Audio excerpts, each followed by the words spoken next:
What's up, everybody? Welcome back to the Billy Goat channel. As you can see, I'm in my car. It's about 4:45 in the morning. The plan is I'm just gonna start driving. I've been wanting to make a video for a while, but I've been on night shift, so it's kind of hard to actually find the time to do that. But I'm just gonna start driving. I think I'm gonna just head south and see how far I'll get. And then I'm going to try to find some kind of cool spot to do some sketching. I don't know if it'll be like an urban area, if I find a cool town or city that I want to just stop and sketch some stuff, or maybe I'll try to find like a nature park of some kind.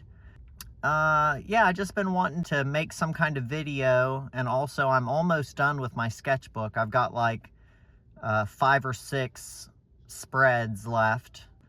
So we're just going to take a little road trip, and I've got my coffee, so I'm ready to go. Let's go ahead and get going.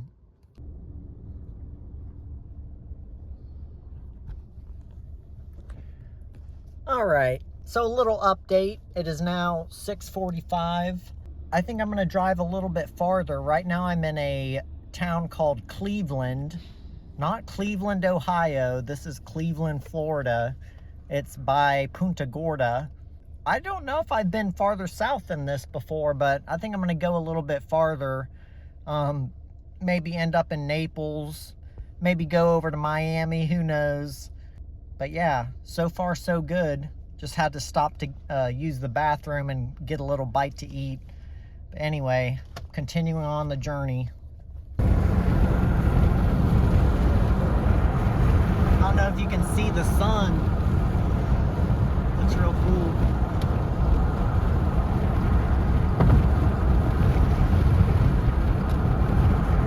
Anyway, yeah, so I figure I'm just gonna head down to Naples and maybe look up some things to do in that area.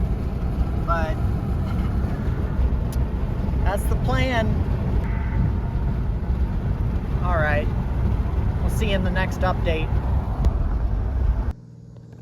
So I think I've made a terrible mistake. I'm here at the Fakahatchee Strand Preserve State Park, and there is a shit ton of fucking bugs. I don't know if you can see this shit. They are everywhere. I think this was a horrible mistake.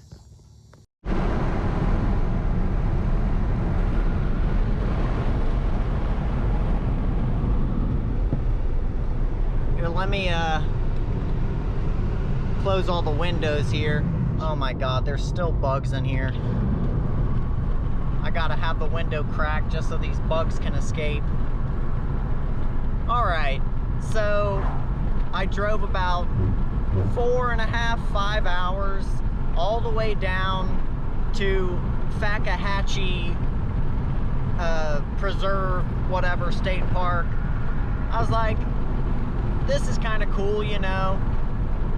Farther south than I've ever been. I had Googled it and it said there was a boardwalk, but apparently the boardwalk was in a separate part of the park, and the part that I was on just had kind of open trails and, you know, not much shade or anything like that. But anyway, I parked my car, I got out, there was a restroom right there, so I went to use the bathroom, and when I came out, my car was infested with fucking mosquitoes. I've never seen anything like it. I was gone for about 30 seconds, and yeah, I was like, I can't stay here. This is a nightmare. So anyway, I'm gonna start heading back home, and the plan is I'm gonna hit another park somewhere along the way that hopefully has less bugs. I think just because of this environment, you know, it's super swampy down here, but I'm still gonna try to record some more and you know, get this video done. But I had to blast myself with the bug spray because I couldn't even sit in my car. It was horrible. Anyway, you live and learn. I don't know, I'm not much of a Florida outdoorsman, you know, but I set my GPS to this other park on my way back home, so hopefully I'll have another update when I get there.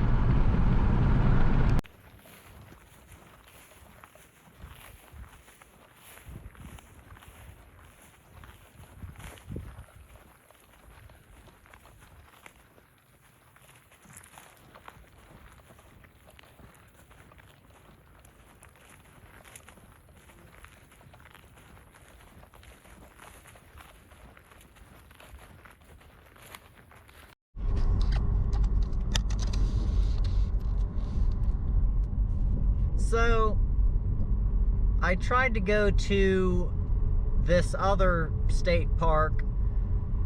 This one's called Lake June and Winter Scrub State Park. And I drove down this dirt road. You know, I made it to the parking area, and then I get out and I walk down the one trail that was open that I could see.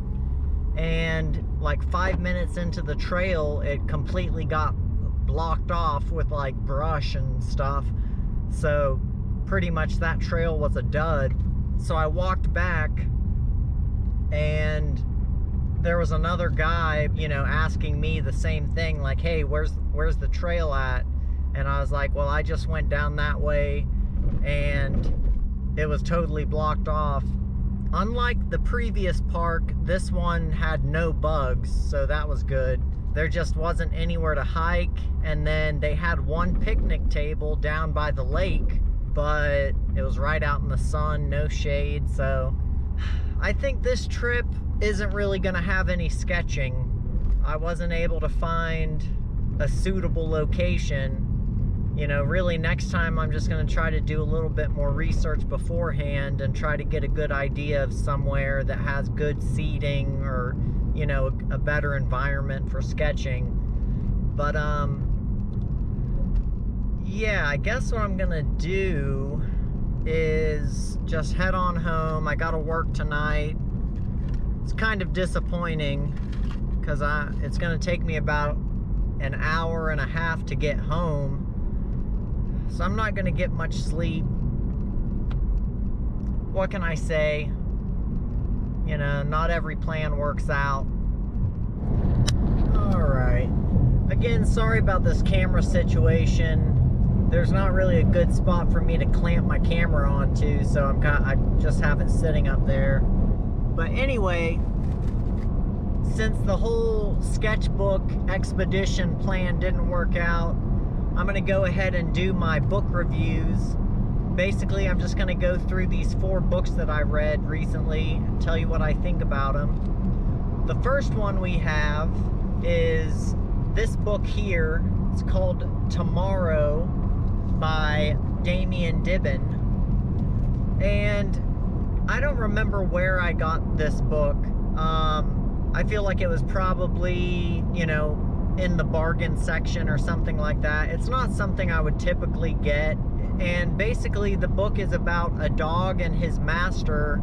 The master somehow figures out the secret to immortality, so he and the dog are immortal. And what ends up happening is the master disappears one day, and so the dog is like obsessed trying to find out where his master went, and the whole story is told from the point of view of this dog named Tomorrow. This book basically takes place in Europe in like medieval times, and it's kind of a unique story. I'm not sure that I've ever read a story from the point of view of the dog.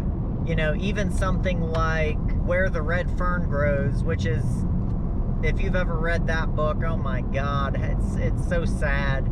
It's like, you know, anytime a dog is involved in a story, you know it's probably going to be very sentimental and very moving, and this book was no exception. It kind of reminded me the way it was written of like a Spielberg movie or something like that. There's like the cinematic quality to the writing when he's describing all these like bustling medieval towns. Like part of it takes place in Venice.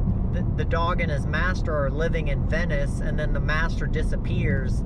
So the dog is just basically waiting in Venice for like years and years and years for his master to come back, and he never does. And then eventually the dog decides to go try to track him down himself. So, Jesus Christ. So I really liked the book. It was, you know, very short, a real quick read. As far as the plot goes, there were some pretty good twists and turns in there, and the relationships between, you know, the dog and the master and the villain of the story, who that villain is.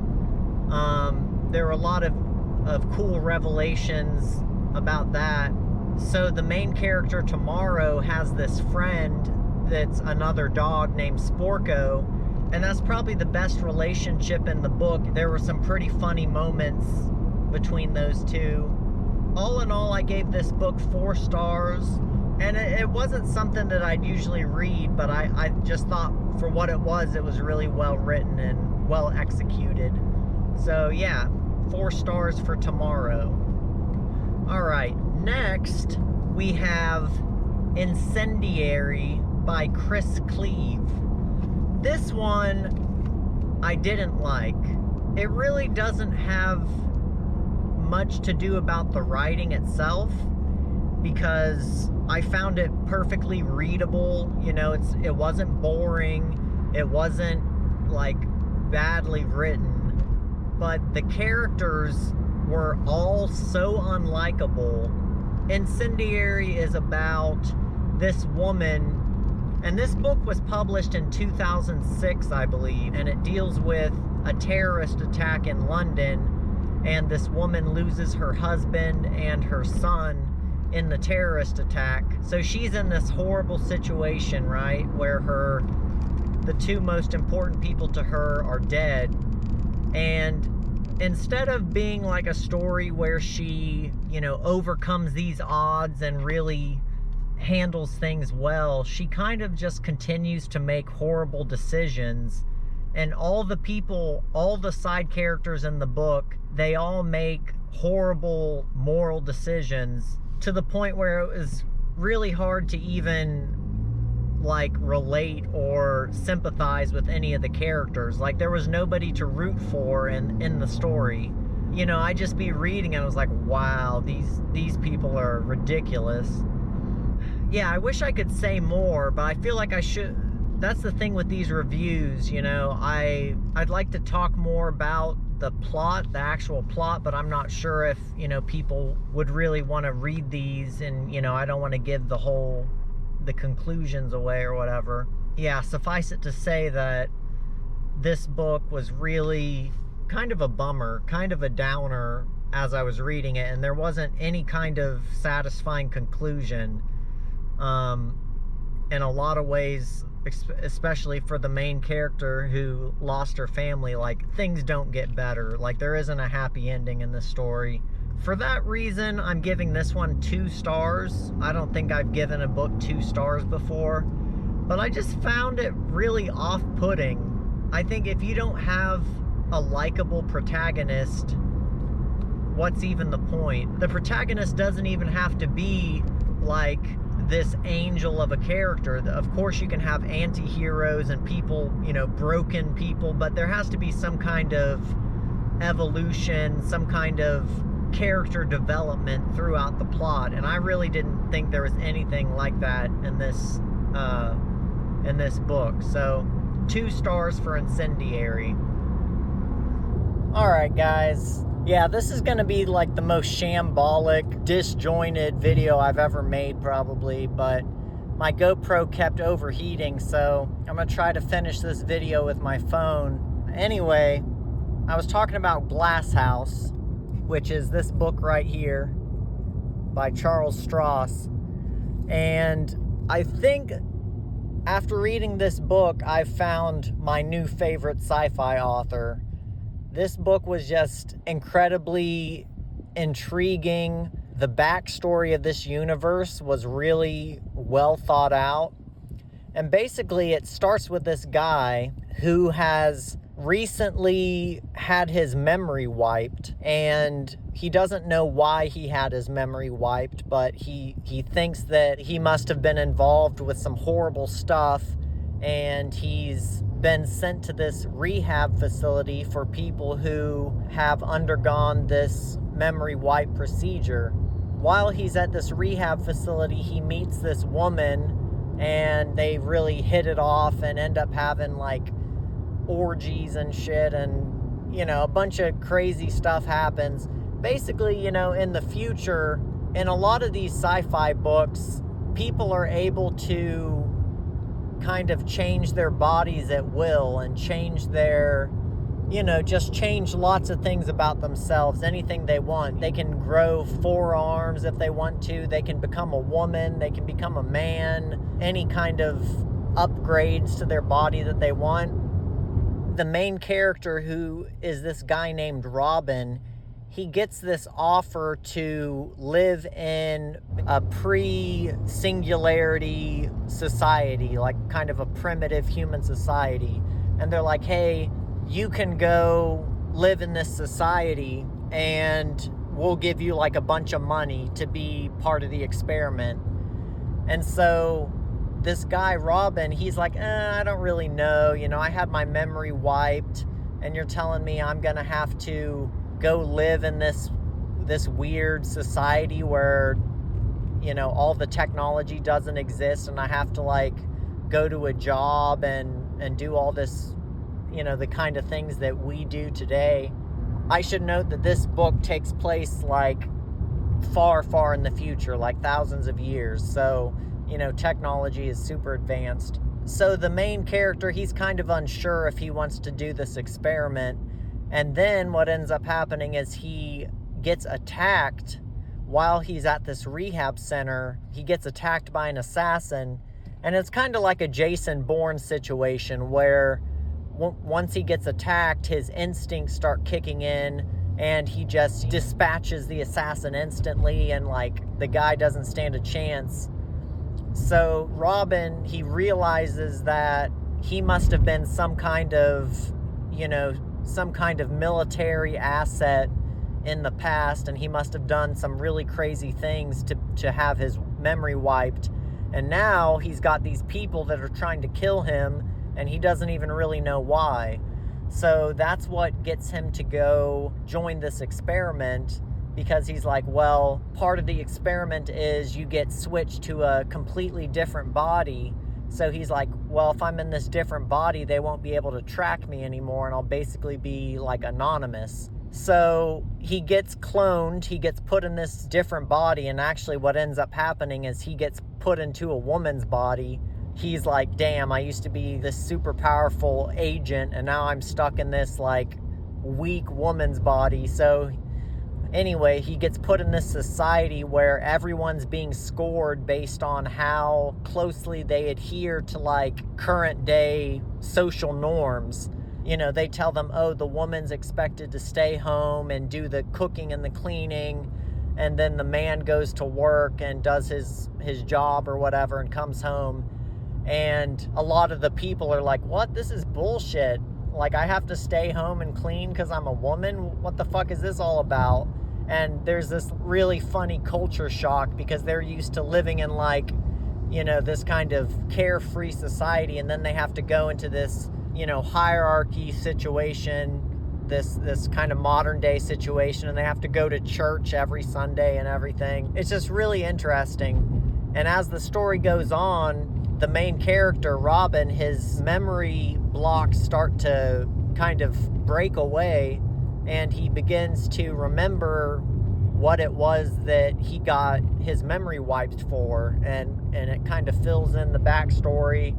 It was just an incredible book, because it turns out that this whole experiment they're doing with, making people live like they're in the year 1990 or whatever, there's a whole kind of conspiracy behind that that's really entertaining. Yeah, it does what great sci-fi does for me, which is it has a really, really fascinating kind of what-if situation with great characters on top of that, great action sequences, a lot of twists and turns.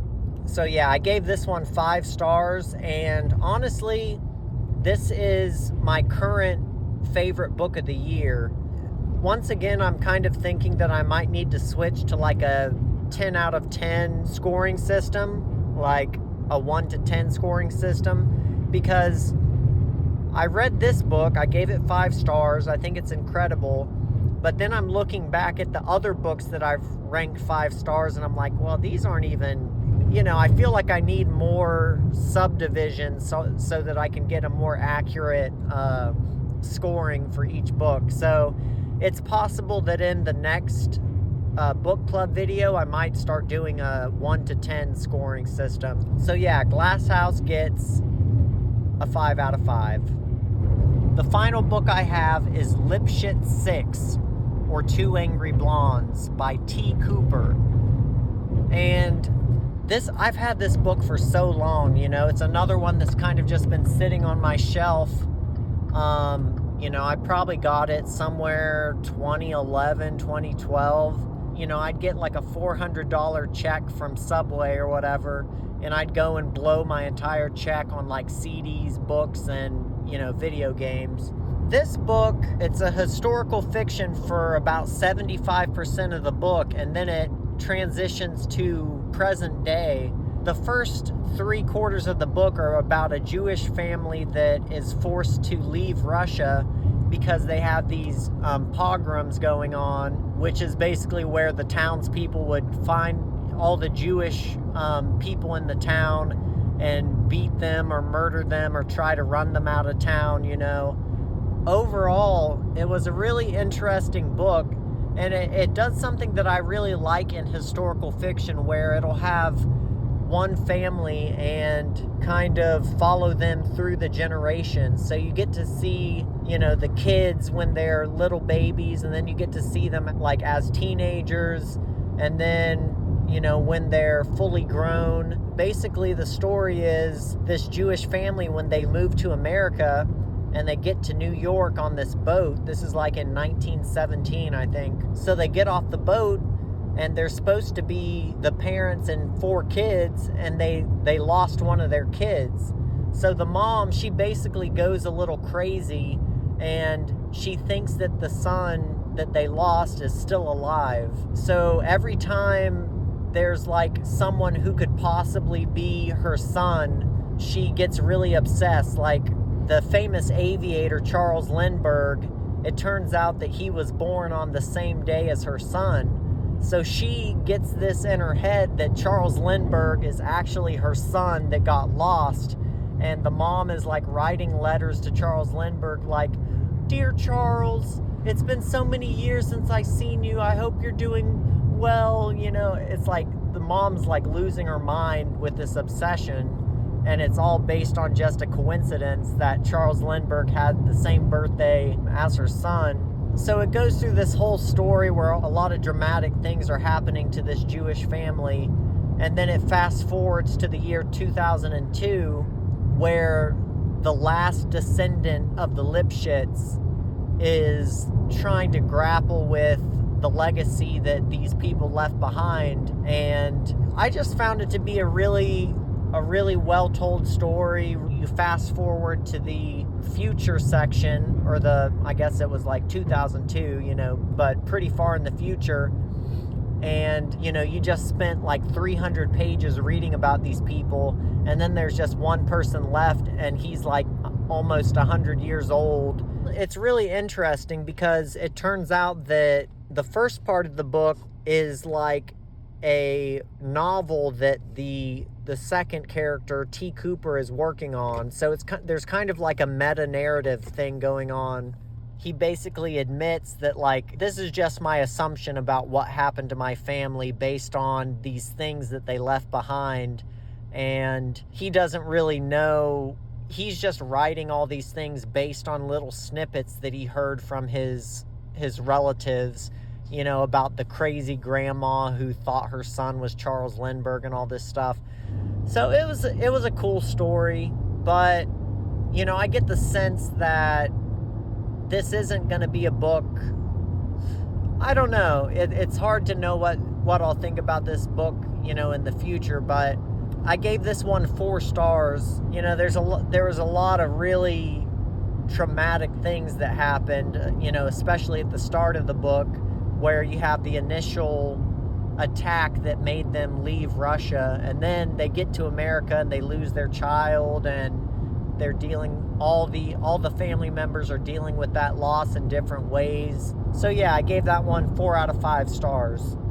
And that is all for this video. What a crazy ride. Thought this was going to be a sketchbook video. It turned into a Billy Goat book club. I literally just drove like 300 miles for nothing. You know, I could have literally drove to Wawa, sat in the parking lot and recorded this video, but instead I drove around the whole damn state. But anyway, I hope you found these book reviews interesting. As I've said before, if you have any recommendations for me, any books that you've been reading or that you think I'd like to read, go ahead, drop a comment. With that, I'm going to cut this video off. I still got about 45 minutes left to drive, and then I got to go to sleep and go to work later. So, yeah, that's it. Thanks for watching the video, and I'll see you in the next one.